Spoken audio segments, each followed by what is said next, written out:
how do you regard the Supreme Court's decision? I agree with the Supreme Court's decision. There have been two courts that have looked at the substance as to whether Donald Trump engaged in an insurrection, and they both determined that he did. The Colorado Supreme Court determined also that he is barred because of his actions under Section 3 of the 14th Amendment. There shouldn't be a loophole for the president if the president decides to engage in insurrection or rebellion. Nanny boo-boo, Donald Trump back on the ballot.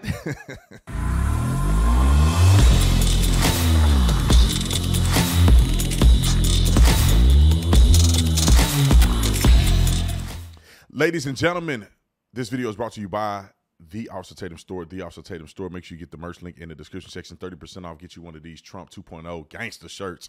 Like and subscribe to the channel. Hit the bell. Y'all already know what to do. Let's get into this. Ladies and gentlemen, and ladies, Donald Trump is back on the ballot. Now, I will say this. I told y'all this before. These people are barking up a tree that they ain't got 9 lives to live when they hit the ground. That's pretty much what's happening to the Democrat Party. I don't care if you like Trump or not. You cannot deny that his momentum has gone out of control. The man is getting more popular per indictment. And Colorado, they should just, I'm telling you, I'm not trying to tell the Democrats how to win because I want them to lose. But the more you do these type of things, the more popular he is becoming. Here, Jonathan Turley is a constitutional law attorney and Fox News contributor. Jonathan, thanks for joining us. We've got some more news on this today, the Colorado case in particular. The Colorado Republican Party has challenged its appeal to the Supreme Court. What do we expect from here? How fast could the Supreme Court take this up? Does the Supreme Court take this up? Well, it's a very good question because there is an exit ramp that not only Colorado might prefer, but the court itself might prefer. Colorado's Secretary of State agreed that Trump will stay on the ballot if the Supreme Court does not rule before the January 5th certification date for the state. And so what the position of the state is that unless the court agrees with the Supreme Court of Colorado, which is extremely unlikely, or declines any review, which is also unlikely, that Trump will remain on the ballot because there won't be any action. But what happens after that then becomes rather interesting because Colorado could move and say, look, well, this is now moot because there's no change on the ballot. People are going to be allowed to vote that way. And they could then avoid review by the Supreme Court. I think most of us believe that the Supreme Court is going to reverse the Colorado Supreme Court. So they may actually prefer to moot this out by having the court run out the clock. It's a very short period of time that the Supreme Court has to deal with this. If the Supreme Court, if they're looking at it, and I'm sure they are, they have to now, there's a petition at least whether they're going to take it up or not, and you've got Colorado, and then you've got Michigan, and on all the states on the other side, and now you have these other challenges coming up in other states. Does the Supreme Court look at this and say, guys, we've got to weigh in here? I think they should. That there's no question in my mind that they've got to render a decision here. Many of us view this theory as not just unfounded, but dangerous. And it's going to create instability in a system that has been historically the most stable democracy in history. When you indicted him, which I'm going to tell y'all the truth, I think Donald Trump was losing a lot of momentum before he got indicted. I honestly believe people were like, you know what, DeSantis may be the key to success. People were looking at DeSantis, a lot of money behind DeSantis. People were open to other candidates. He had not been in office. Trump had not been speaking a lot. And I think a lot of people were like, I'm kind of open to it. As soon as they indicted him, it reinvigorated the base.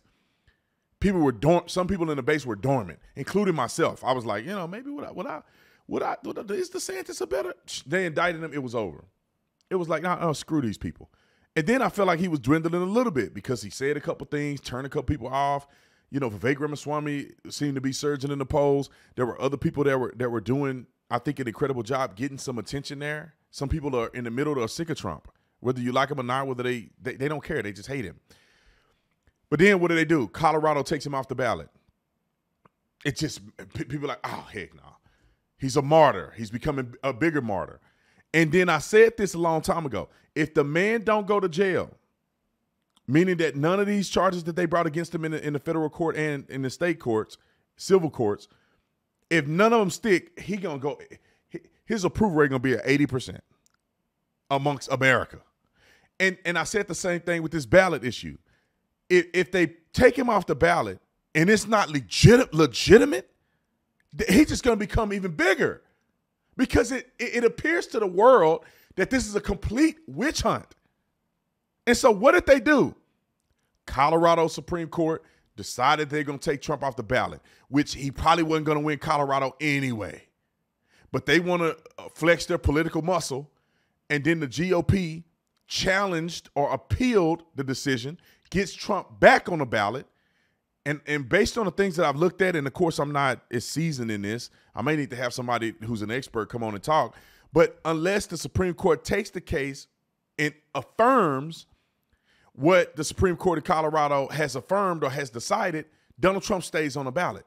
So during the certification date, which is the 5th or something like that, the certification date, he's going to be on the ballot during that date. So therefore, Donald Trump is going to be a candidate on the presidential 2024 ballot. Y'all out here playing with your party.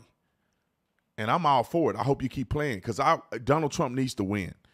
I've had my arguments about him. Some things I don't like. He get on my nerves sometimes.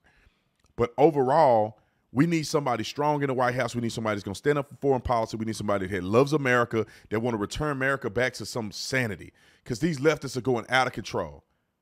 They're going to green energy us to oblivion. And they don't even really believe what they telling us. They want us all to get electric cars, and they riding around in tanks and flying private jets, burning jet fuel over the top of your head. But anyway, I thought I'd report that. Shout out to Donald Trump. I hope that Donald Trump landslide. And then everybody who hate him, he only got one term. Suck it up for 4 years, like we've been doing with Joe Biden. Suck it up for 4 years, and then he can never be the president again, and you can cry yourself to sleep no more. And then we'll have other presidents. But Donald Trump needs to win this election. This is the key election. And the reason I say that is because we will lose America if these Democrats stay in power. See y'all on the next one. I'm out.